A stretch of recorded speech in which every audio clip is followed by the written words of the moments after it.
uMatthew Cooper usehlale kule ndawo iminyaka engaphezulu kwama-20. Uthi le ndawo uqala kuba nezinkinga nyakenye ngemva kokuba umasipala exhume ipayipi elihambisa amanzi eduze komuzi wakhe. Uthi selokhu lafakwa umuzi wakhe ungenelwa amanzi izikhathi ezine mangabe linile. Namuhla uphinde wangenelwa amanzi ngemva kwezimvula ezine ezindaweni eziningi kulesifundazwe. UCooper uthi unkosikazi wakhe ozithwele benomamezala wakhe bavale ngaphakathi ngesikhathi lingenisa. My wife is 2 months pregnant, and my mother-in-law. They were still at home, when this was happening, and they actually called me and said, you know what, there's no way out of the house. Amanzi agugule imigwaqo engenela kulomuzi yalimaza nezimoto ezimbili ebezisegcekeni.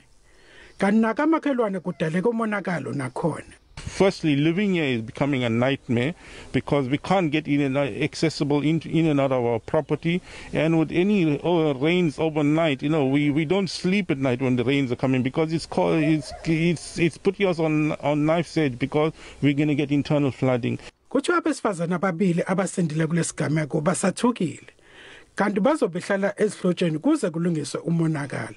Umasipala waseThekwini wethembise kulibheka lolu daba. Thulani Msimanga, SABC News eThekwini.